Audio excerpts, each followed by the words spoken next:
ఎందుకంటే మా కార్యకర్తలను ఇబ్బంది పెట్టడం నేను ఎందుకు తీసుకుంటా, మా కార్యకర్తల పైన కేసులు పెట్టడం నేను ఎందుకు తీసుకుంటా.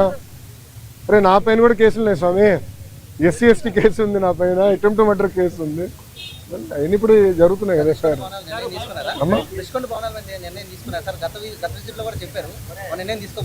తీసుకోవాలమ్మా, ప్రజలకు ఓపెన్ చేయమంటారా, చూడాలేమో ప్రజలు కూడా. ఒక 3 నెలలు ఓపెన్ చేద్దాం. భారీ ప్యాకేజ్ విడుదల చేయడం ఓకే.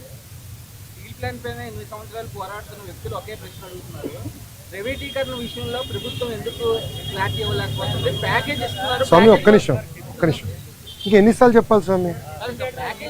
ఐఎమ్ సారీ, ఒక్క నిమిషం.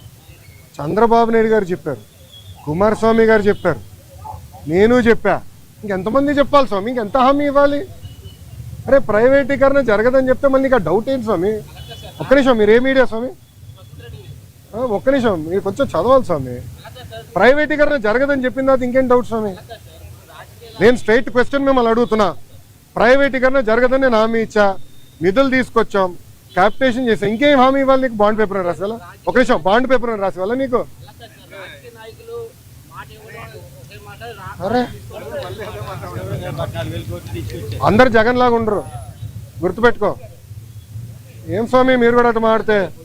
అది కాదు, అడిగేదాన్ని కూడా ఒక అర్థం ఉండాలి సార్. ఒక్క నిమిషం, మీడియా మిత్రులు కూడా మీరు ఆలోచించండి. ఈ ప్రశ్నకి ఏమైనా అర్థం ఉందా? ఇప్పుడు నేను ప్రైవేటీకరణ జరగనీయనని నేను హామీ ఇచ్చా. 7 నెలల్లో ఎంపీ గారు పోరాటం వల్ల, ఎమ్మెల్యేల పోరాటం వల్ల 1600 కోట్ల రూపాయలు తీసుకొచ్చాం. భారతదేశం వ్యాప్తంగా అన్ని ఉక్కు ఫ్యాక్టరీలు ప్రైవేటీకరణ జరిగే సమయంలో విశాఖ ఉక్కుకే, కేవలం విశాఖ ఉక్కుకే 11,000 కోట్ల రూపాయలు ఎక్విటీ రూపంలో, నాట్ డెట్, ఎక్విటీ రూపంలో కేంద్ర ప్రభుత్వం తీసుకొస్తుంది. రాష్ట్ర ప్రభుత్వం కూడా సుమారుగా 2,000 పైచిలుక కోట్ల రూపాయలు ఎక్విటీ రూపంలో తీసుకొస్తుంది. మళ్ళీ ప్రైవేటీకరణ అడుగుతాడు. ఈయన నాకే అర్థం అవుతుంది, నీకు ఎట్ట సమాధానం చెప్పాలి రప్ప? మీరే చెప్పండి, నాకు అర్థం. ఒక నిమిషం, నేను చాలా స్పష్టంగా దీని గురించి చెప్పదలుచుకున్నాను. పిల్లలకి ఎలాంటి ఇబ్బంది లేదు ఈరోజు, ఎందుకంటే డైరెక్ట్ యజమాని అకౌంట్లో మేము వేస్తామని హామీ ఇచ్చాం. రైట్, ఆల్రెడీ ఫైనాన్స్ కూడా కేటాయించాం.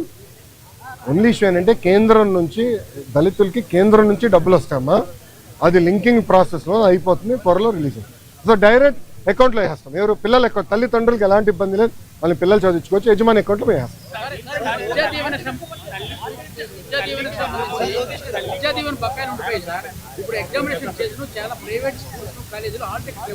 ఒక నిమిషం, ఎవరు ఇవ్వట్లేదు నాకు చెప్పండి, కఠినంగా యాక్షన్ తీసుకుంటా.